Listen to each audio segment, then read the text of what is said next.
Way.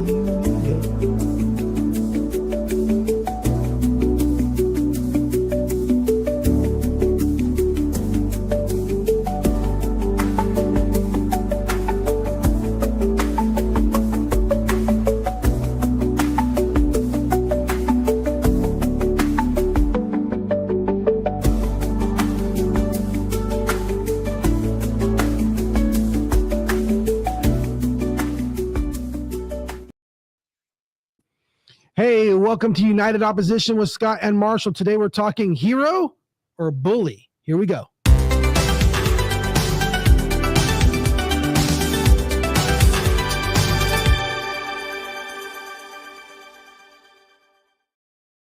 Well, here we are. Obviously, I'm the hero of this show. I don't know if that necessarily makes Marshall the bully, but yeah. Marshall, are you the hero? Are you the hero of this show, or am I? I'd rather be a hammer than a nail. Well, to a nail and to a hammer, everything is a nail. Right? That's you ever right. see that? You know who Adam Savage is? Yeah. Yeah. The Mythbuster. He's one of the co-hosts of Mythbusters. He wrote a book. Do you ever see his book? No. He wrote a book called Every Tool is a Hammer. Yeah. Well. And talking about all the stories of building stuff and everything like that. Like eventually every tool becomes a hammer. You just start, if nothing else, you can always hit it with whatever tool you have. And then somebody got his book, put it in a bin filled with epoxy, poured the epoxy, made it all solid, and then cut a hammer out of it and gave it to him as a gift. So his book, every tool is a hammer, is now a hammer that he has. But anyway, talking about bullies and heroes, we are all heroes of our own story, right? Are you the hero of your story, or are you a side character? No, I'm the only character. It's my story's a monologue. It's do you remember that movie, The Last Action Hero? No. No, well, nobody hardly does because it came out the same weekend. It was the big Arnold Schwarzenegger movie that came out the weekend of in June or July. I think it was June of 1993. It came out the same weekend as Jurassic Park, and it just got devoured by Jurassic Park. And it was The Last Action Hero. But the premise of the movie is that Arnold Schwarzenegger's character is a character in a movie, and this kid, it's his favorite movie series, the Jack Slater series, played by Arnold Schwarzenegger. So Schwarzenegger plays himself in the movie and also plays the character that he plays in the movie within the movie. And so the kid gets sucked into the movie that he's watching, and he ends up being in the movie. I thought it was really cool. But he's like, I'm a hero. I can do this. He ends up like squaring off with his bicycle, going up against the bad guy in their car. They're going head on. It's like, if we're gonna play chicken, but I'm the hero. I'm the hero. I'm the hero. It's like, oh wait, no, I'm the comedy sidekick. It's not gonna work. And he has to peel off to the side because he realizes he's not the hero in that story. But we're the heroes in our own stories. But is there a difference, Marshall? Is there a difference between being a hero and a bully? And is that difference only on which side you're on? What do you think? Well, yeah.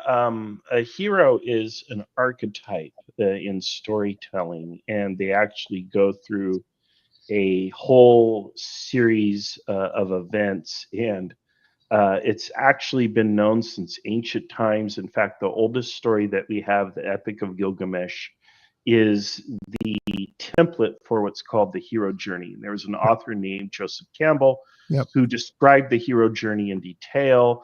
A good example, one which Campbell used, was Luke Skywalker in Star Wars.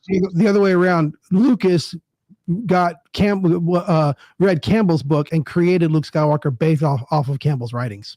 Probably, yeah, almost certainly. Maybe Campbell went back and added that, but Lucas cites Campbell as creating the archetypes, a modern myth, what he was making, and so he was making Luke Skywalker based off of the archetypes defined by.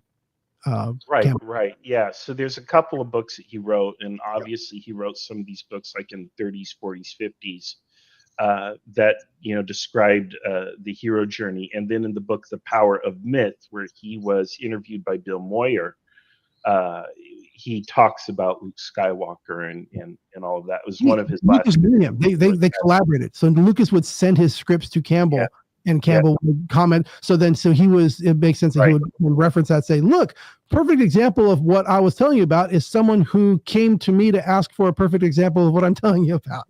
It's kind of patting each other on the back kind of thing, but So the hero is not necessarily a bully, but if you ask the people who get defeated or beat down by the hero, they might consider the hero a bully. So everybody is a hero or a villain. It just depends on a matter of perspective. I would argue that you could objectively determine whether a person is a hero or a bully because a bully beats up people for their lunch money and they don't necessarily have a noble purpose. They're not on any kind of a journey or a quest. They're not growing or developing. They're simply being a bully for the sake of their own benefit, which is not what a hero is. Right. So again, so I like that you said that because I'm curious.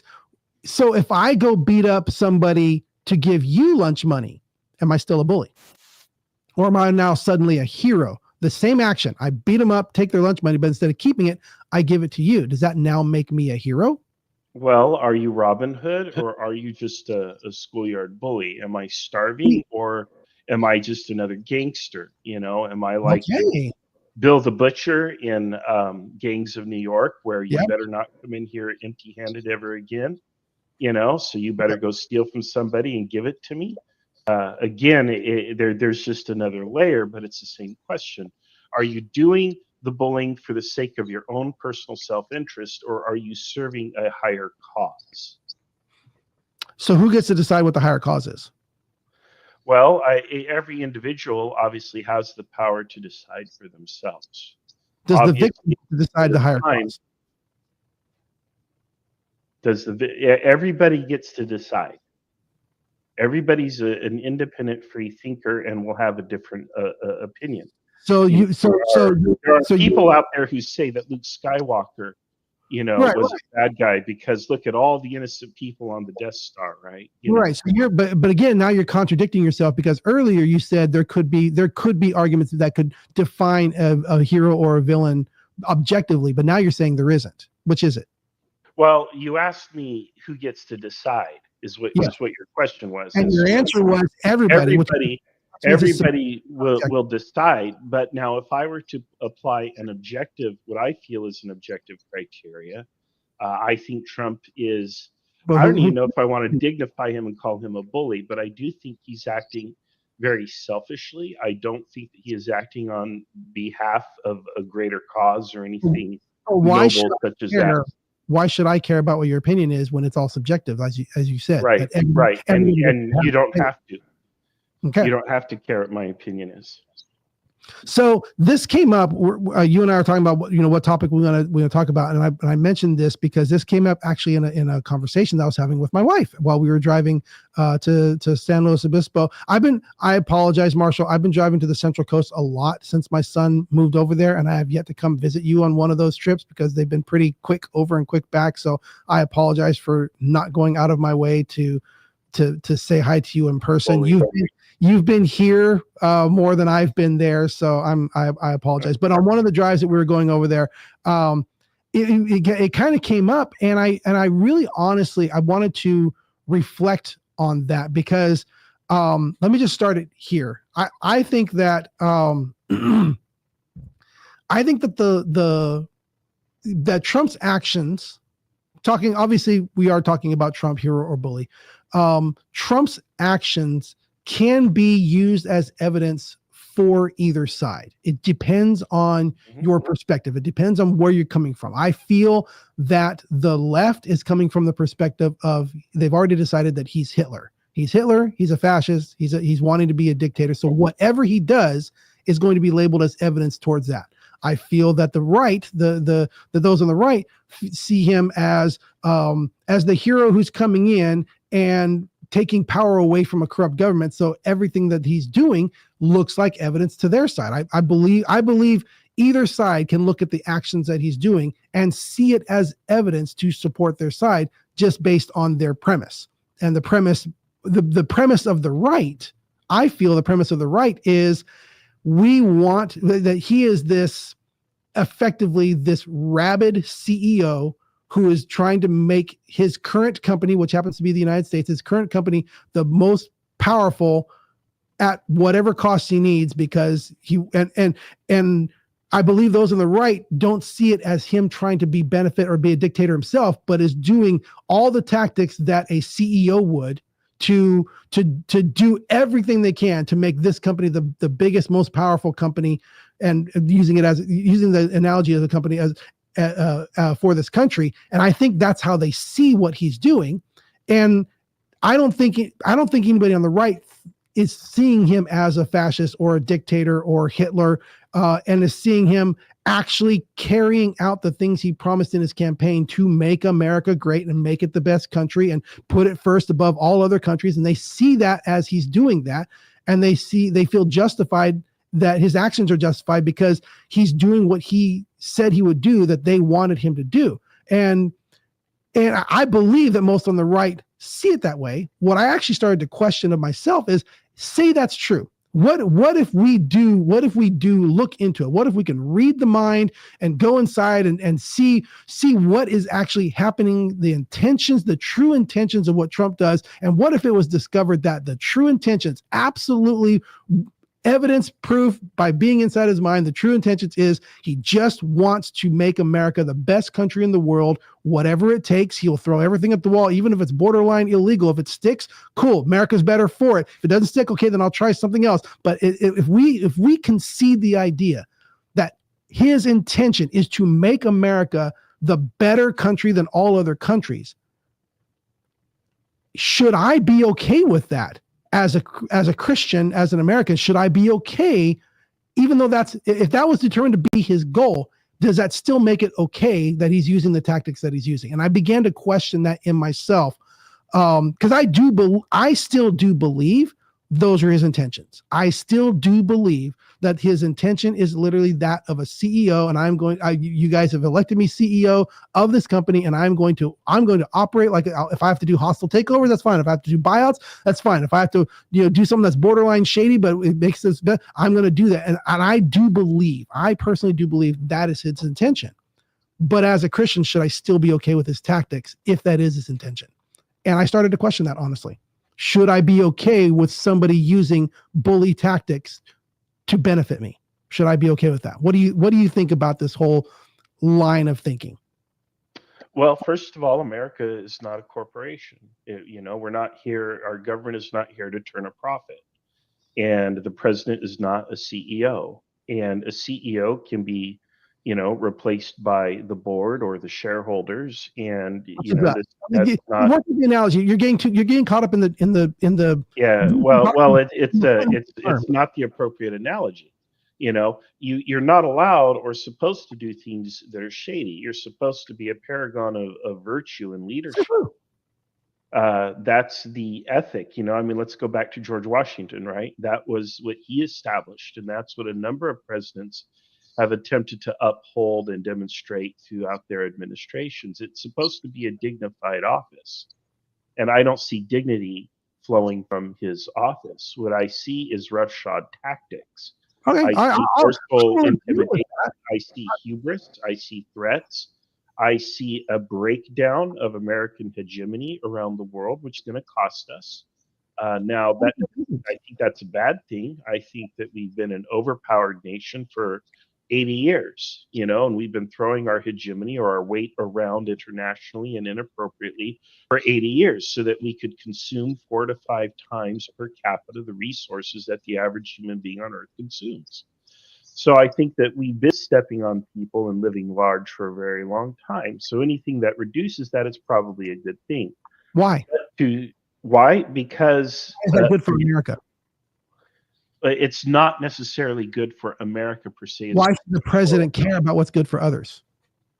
If he's the president of the United States, why should the president care about what's good for anybody outside the United States? Right. Well, from your perspective, the president should care. I care more about the world as a whole. I think that we live in an interconnected globe, a worldwide society.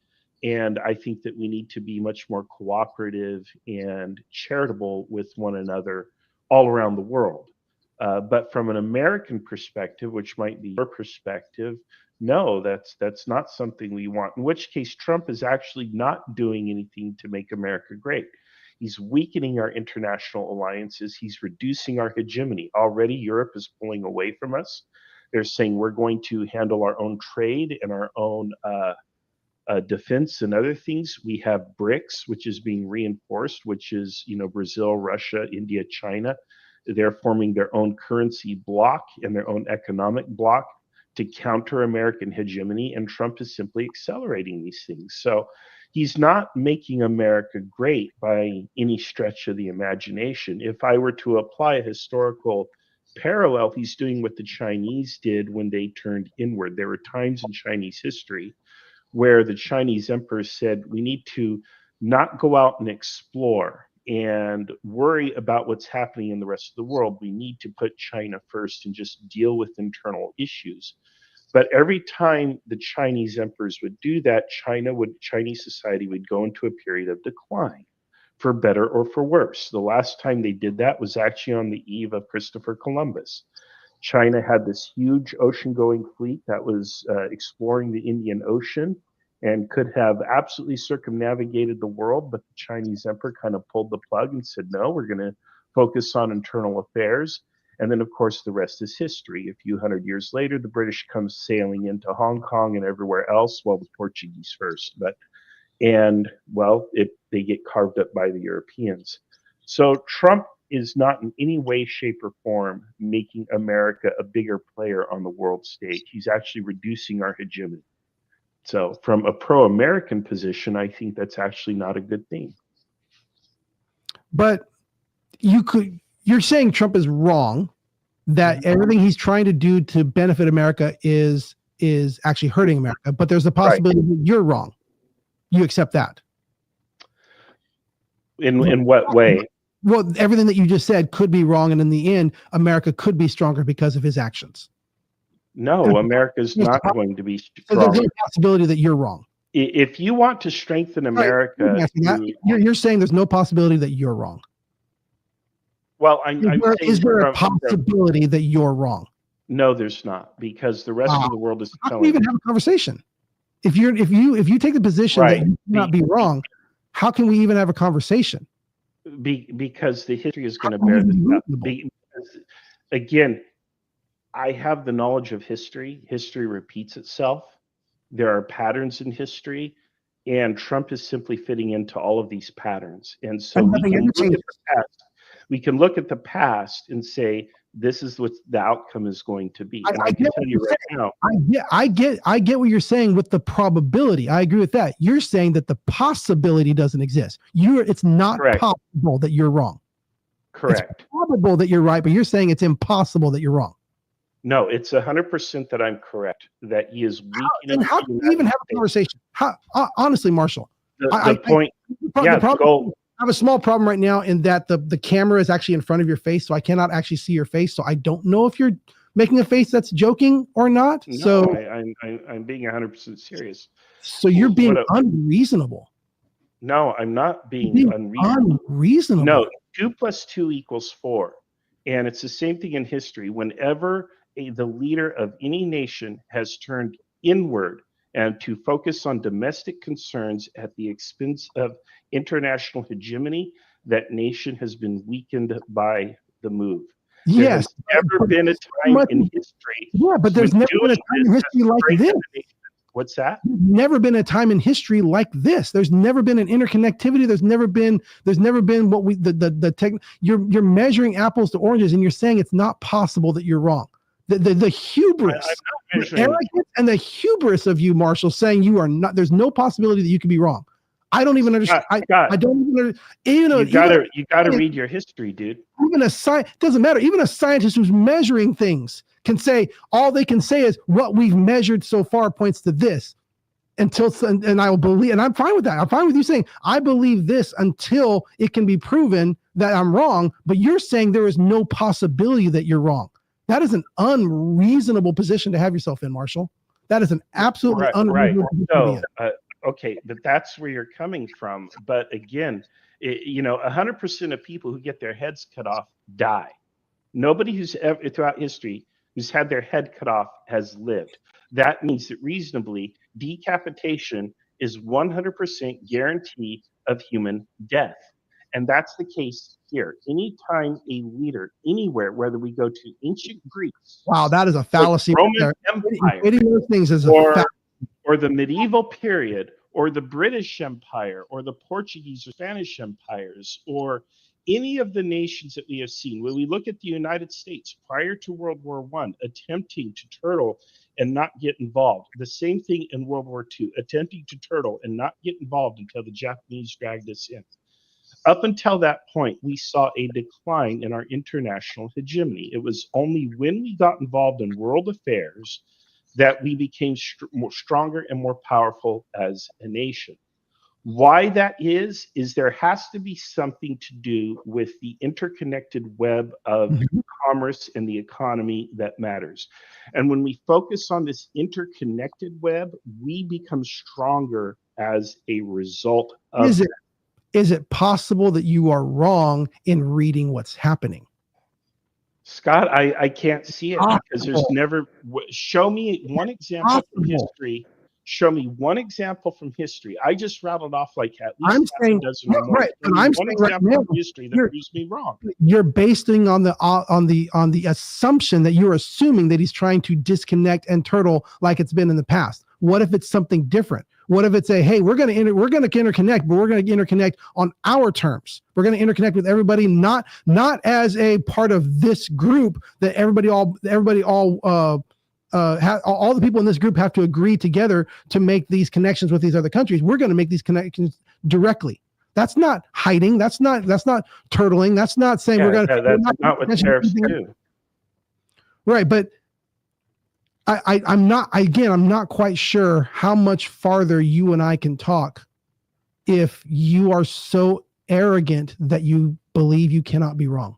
I started the conversation with I'm questioning what I believe. I'm questioning this. Help me out. And you're coming back with, well, of course, Scott, you're wrong and I'm right. And there is nothing else. How can I even have a conversation with that, Marshall? How can you stand there? How can you sit there and say that you are absolutely right? Yeah, you can't have a conversation with a fact. There's no conversation to be had with facts. Facts have to be accepted.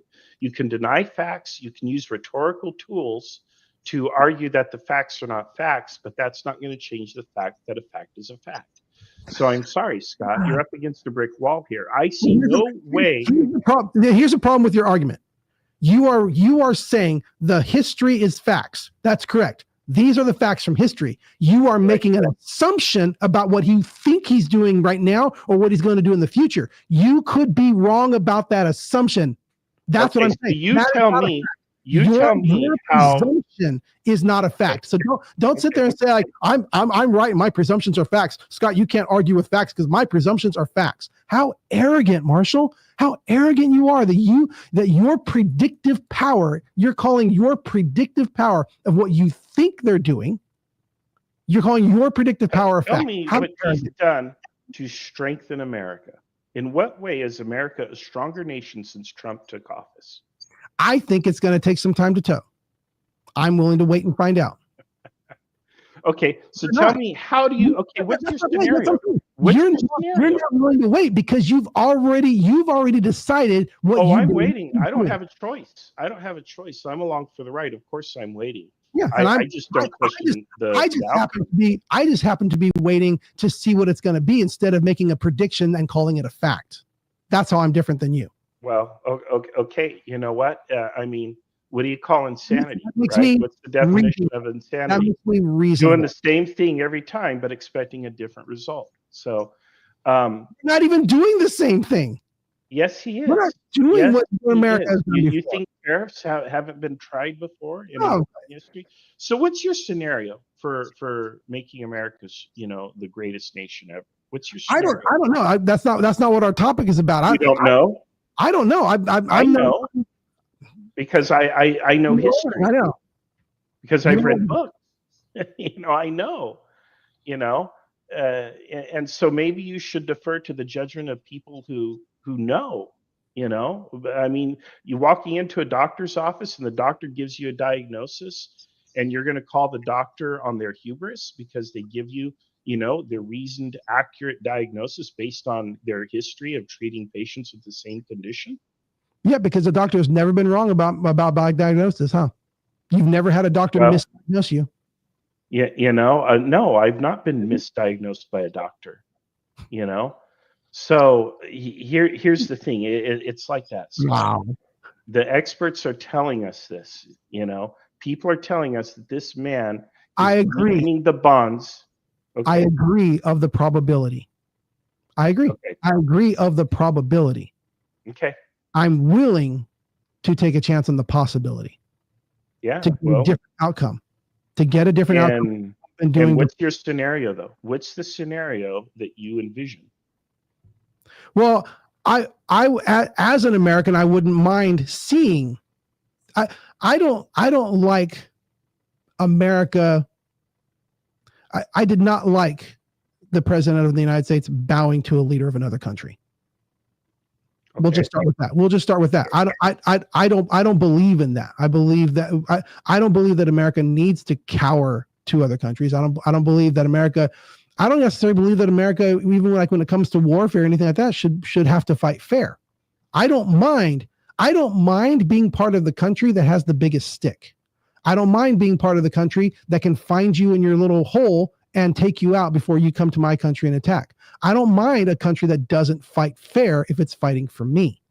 I don't mind that. I wouldn't mind if America was more powerful. I wouldn't mind if America had more control over what happens with it with other countries instead of having to ask permission from neighboring countries or asking from allied countries to do something in America's best interest. I don't like the idea of America saying this is in our best interest and allies saying, yeah, but we don't agree, so we're not going to let you go do it.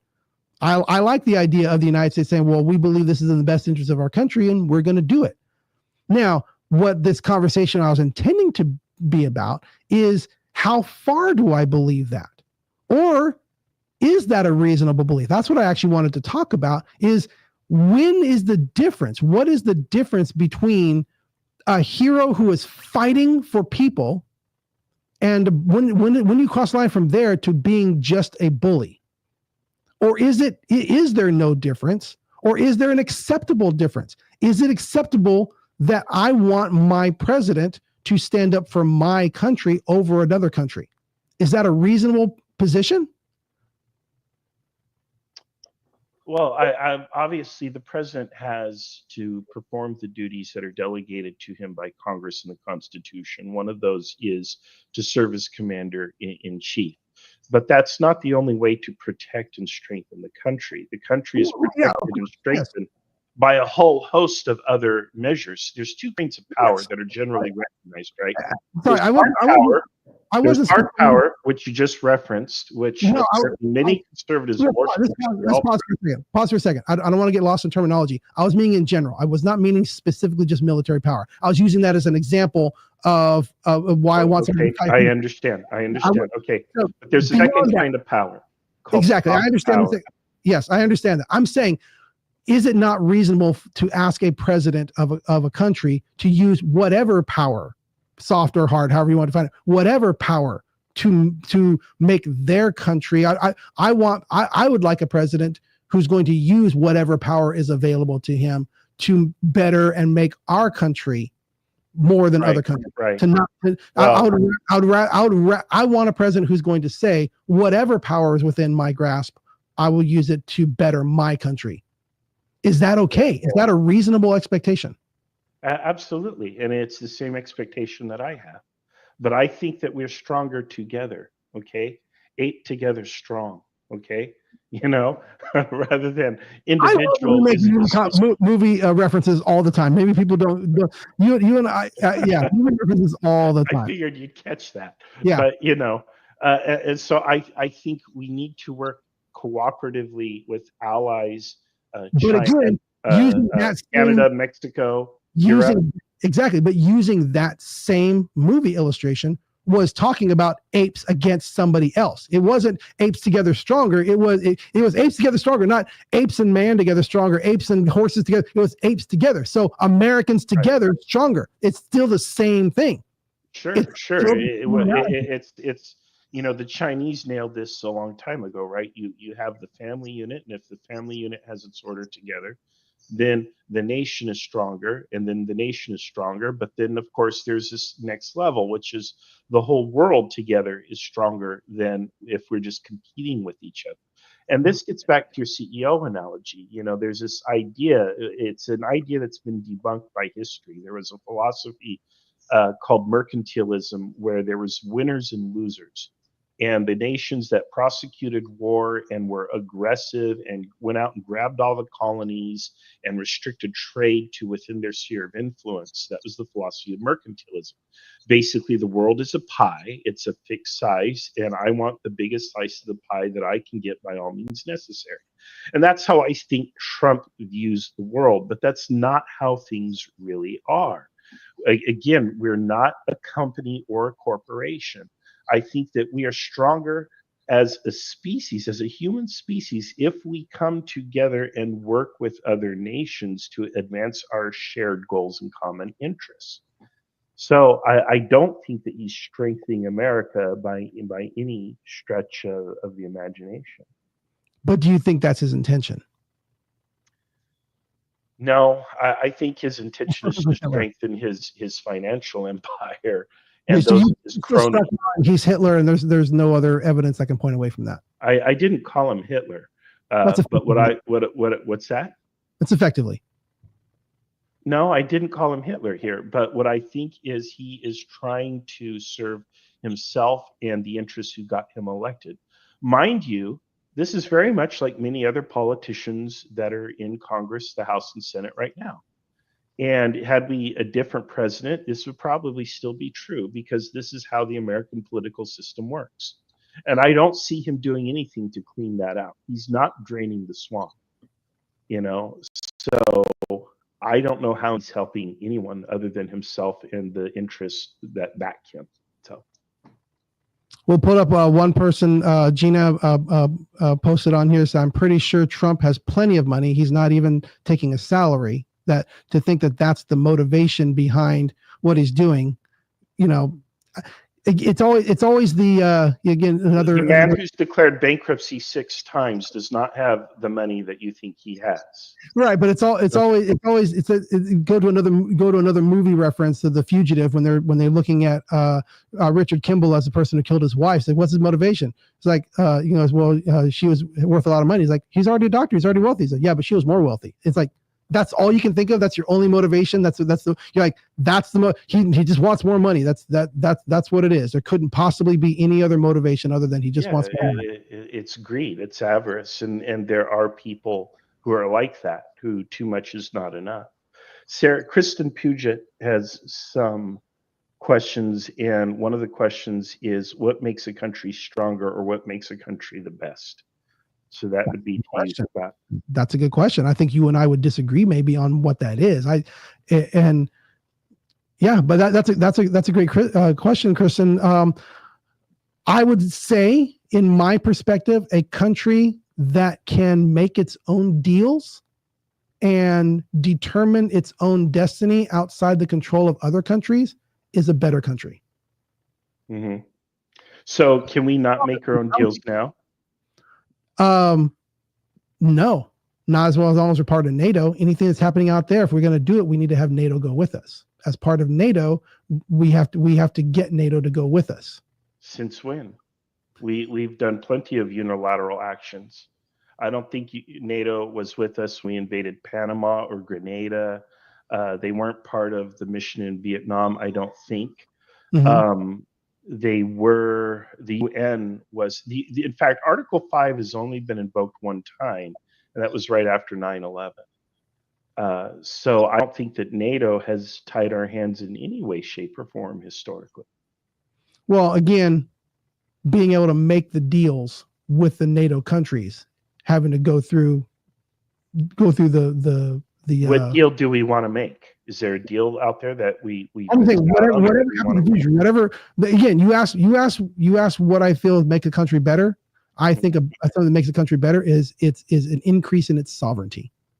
An increase in its sovereignty to be able to control its borders, to be able to make its own decisions on foreign policy, to be able to make its own decisions on things, to where you have one side of the aisle saying we should have open borders and we should make sure that we get permission from other countries to take action.